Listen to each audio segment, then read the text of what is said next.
All right, click the links to join the channel here over at subscribe. Start catch up. I may cover the various other links I have in my mailbox. You want to mail me a comic nudes. Actually, the pocket knives and the flashlights and the seeds for next year's garden. Very cool. So, is Disney actually run by just the worst people on earth and Hollywood in general? Yeah, oh, friggin' absolutely. So this is Variety, and it's kind of interesting. I mean, it was able to be framed. If you're not looking at the screen, it's talking about Sound of Freedom, and then a couple lines below that is Disney's harsh new reality, costly film flops, creative struggles, and a shrinking global box office. So when you see framing like that, and you know you can use it for a video, it's the little things that make life a little bit easier. It's like, yeah. Maybe look at this Variety. I mean, what an interesting juxtaposition. Are you gonna scratch the surface on this? And the Variety writers are like, no, because I would get destroyed on Twitter, and just fired from writing these stupid clicky articles. I mean, just like it's like everything in the media is just all BuzzFeed tier, where it's like they have to get that clickbait. It's like 10 reasons why demonic possession's a good thing. More on BuzzFeed. And this is Variety. It's like, yeah, they're going to talk about these things. They'll present it to you, but they're never actually going to scratch the surface on anything.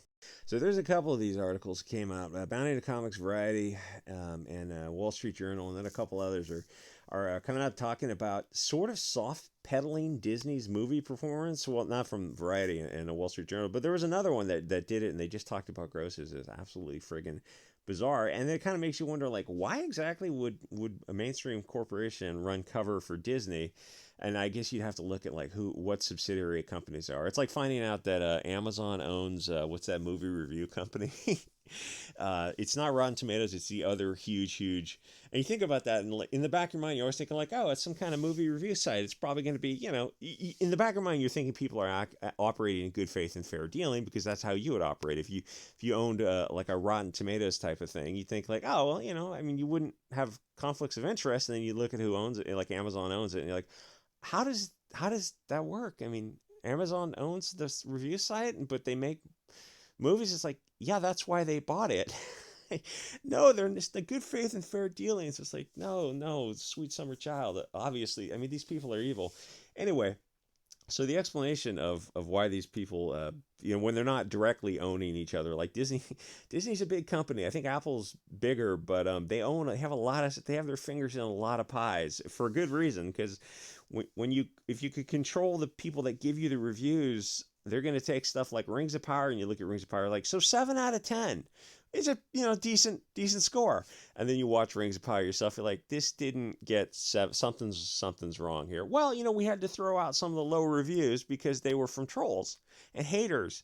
You're like, what's the point of a review site if you curate the reviews and just throw out? So did you throw out the tens because it did? No, those are organic and valid. It's the whole thing is just pointless. It's like, yeah, until people like stop going to the sites, it's going to continue. Anyway, so these people are all on the same team. The media in its various forms is pushing the same narrative. It's a religion. These are not businesses. These are cults. Yeah, I wish I had auto scroll. So the précis is Disney is making movies that people are not seeing, which is just, I mean, that's a dumb, simple way to say it, but it's like that's just what's happening. You're not going to the theater and paying for movies. Like I said yesterday, I try to look at movies. And I think, yeah, the Tom Cruise movie is probably the only movie that has my interest at all. And then I look at all this other stuff that comes out. Like, yeah, it's pretty much just one movie that's on the horizon. One Mission Impossible by Tom Cruise. And unless he makes another movie next year or 2 years from now, it's like that's probably going to be like he seems to be the one guy who's kind of carrying Hollywood around. It's freaking bizarre. Even Steven Spielberg said that with Maverick because it was such a huge hit and Hollywood was having all these misses. And you look at Hollywood and you go, so why not make more movies like that Tom Cruise is doing? Just fun, silly action adventure movies that people will pay you to see. It's like when you boil it down to it, it's like you're trying to get money from people. Um, and oh, thanks for the recent people on Buy Me a Coffee. Very cool. It's like it's a basic exchange, and they go, no. Those people who pay for those movies are they're all like Hugo Boss or something because they have the wrong ideology. They need to see propaganda. And if they're not seeing propaganda 24/7, then they're wrong thinkers. I mean, you realize at some point, you're just dealing with crazy people. So, that people are not seeing movies in general. It's not just Disney, and that's the factual, objective way to say that. Everything post this is obviously has to be subjective opinion, and mostly you're going to get irrational, emotional arguments from the left in defense of this cancer. It's not coming from the right because touch grass, my guy. It's they're not seeing the movies. It doesn't make sense to say it's the right wing is getting so pressed and touch grass and all that, whatever these stupid things they say. I go, but the right is not seeing the movies. They're not emotional about Disney. Most of they've people have checked out of Hollywood in general in a big way. So I mean, the right is not emotional about it. The left is emotional about it because they're triggered that you dare to criticize the $1 billion corporation, which is a weird flex to see from the left. And to be fair to the left, it's like they're not really seeing the movies either because the movies are massively underperforming, or in the case of some of them, like imagine an Indiana Jones movie bombing. And you told someone that in 1981, they'd be like, wait a minute, you're making a movie and the guy's 78 years old. And not only that, but it's going to be this woke, insane propaganda.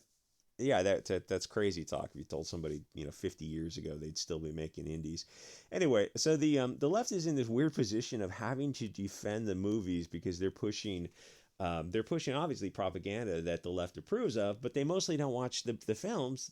But they want someone to watch them. They want the films to exist. I mean, it's kind of, I guess they want the films to be subsidized. It's like socialist movie theory where the propaganda has to exist out there, and nobody actually sees it, but it still exists. It's all like a false facade for those like cowboy towns when they film for sets and whatnot. So one article is going through the massive grosses of Disney movies, and yes, those numbers are very important. Those numbers are big. They're the tune of billions and billions of dollars, but they never mention the net, which is actually more important because if you're losing piece by piece, you can't make it up. We'll make it up in volume. It doesn't work that way. You have to eventually you have to turn a profit. The net is the important part, not the gross. But Variety and the Wall Street Journal were a little bit more honest, and they talked about the movie's losses and the theme park performance. And hey, nobody's more surprised than me to see a Variety and a Wall Street Journal article slightly be a little bit more honest. They're talking about the losses and the theme park performance. Was that also surprised me because I knew people were checking out of the movies because they're just so bad. You just can't sit for 2 hours and watch crap. It's like even for free. Hey, I'll buy you a ticket if you go see this movie. Some people offer. It's like just save your money. It's not even. I don't think it's worth it. Maybe Barbie. Maybe Barbie will be fun to criticize. Um, but other than that, the theme park, I thought like, oh well, I kind of assumed people would be on board with the bread and circuses type of distractions because the propaganda is not so heavy. But apparently, it's spilling over into Disney, and then with theme parks, you recognize that like yeah, there are alternatives in the theme park arena itself, but there's also other stuff to do. I mean, there's a lot of other things to do other than spending a lot of money at a theme park, and people are kind of checking out. And the thing with Disney is the Star Wars in 2015, that was such an L for them. And people don't get it because they see the billions of dollars. And to be fair, those movies did net. They did make a lot of money for the movie environment, but not for the marketing. And so Disney, the theme park has had the Millennium Falcon on display and all this kind of stuff. And that's where the money started to dry up because people, they weren't inspired by the movies like they were in 77. And so not as many people were going to pay to see those, the Star Wars display because it's like the movies were just kind of out there.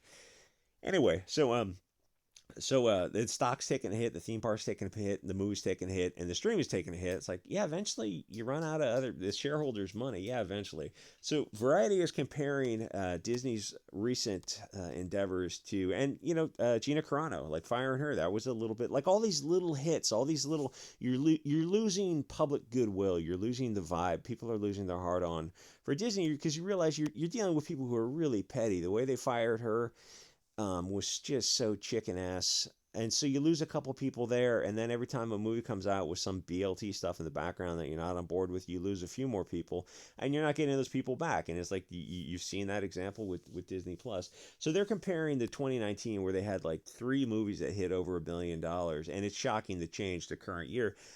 To be fair, you got to factor in the Wu flu and all the nonsense over that, if I can say that. But still, in current year, people should be over. I think people are even the crazy left wingers who are wearing those panties in front of their face in their car driving alone or bicycling down the street wearing those things. It's like you're just um, uh, yeah, Google does not want you talking about that topic. But I mean, it's crazy people, right? I mean, but even those people got to pretty much be over it and like back in the theaters. I think because there are some movies that are hitting big. Batman hit big, and Spider-Man hit pretty big. So there are movies like people are going to the theaters. It's not, you can't use that excuse when they're oh well, it's just that. No, stop. Like, it's not true. Uh, but the thing is, the big screens are still suffering. And then you look at the movies and you go, and Hollywood in general, not just Disney, and the movies are all this insane woke propaganda, which in my, obviously it's just my 2 cents, but when the left wing Twitter kids hear you say that, they have this bizarre need to defend the $1 billion Disney. It's the meme of, they said that about Elon Musk, where the guy's jumping in front of a bullet where somebody's criticize Elon Musk, and you go like, yeah, there's some fanboys that are into the Tesla cars and the Elon Musk and stuff, but then they like this the same left wing kids who are doing it for Warner Brothers and Disney, and you look at them and it's like, what's the difference? At least a Tesla car is a pretty good car. Anyway, to watch these like the left wing like volunteer themselves to be the puppets of the media government complex has been absolute. I mean, the subversion, if you want to point to a timeline, 2012 Occupy Wall Street it's a fascinating study to see this, how easy it is to control people. Anyway, so Bounding has an article about Hollywood is leaving money on the table, which is a famous line from Victoria Alonso. uh, eh, I think made that line a long time ago, talking about just we have to make these potpourri movies that appeal to everyone. It's like, and we're gonna get this new audience. You go, no. What happens, as you've seen in comics and what you've seen in movies, is you leave the old audience behind, and the new audience doesn't really materialize. Oh well, we're purifying the audience. That's not how businesses work. Eventually you need money coming in the door. It's like leaving money on the table. Yeah, well, I mean, the reverse is also true. It's like, aren't you alienating the right wing audience? So you could make movies for them, and the people at Disney would laugh their ass off if you said that to them.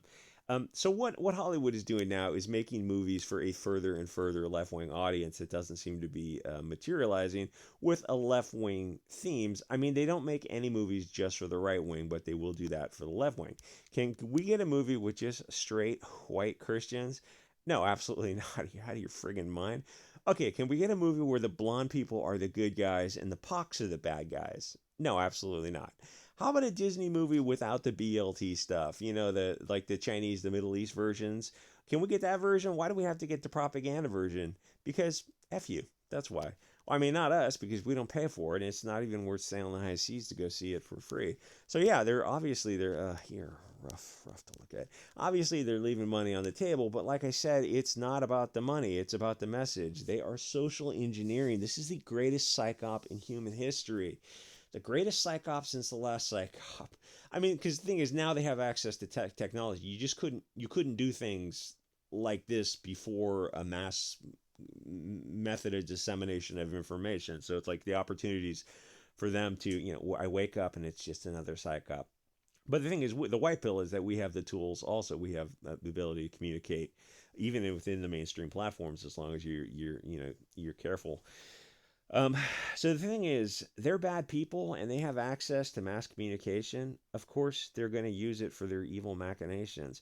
Obviously, they're leaving money on the table. No S, Sherlock. Money doesn't mean anything to them. It means almost nothing to them, because eventually, yeah, it will be an issue eventually, but until it actually forces the shareholders to act and do um, I don't know, do like an internal takeover of the board, they're going to continue down this path until they're forced legally to not continue down this path. And I think there's a lot of shareholders in positions of just not understanding what's going on.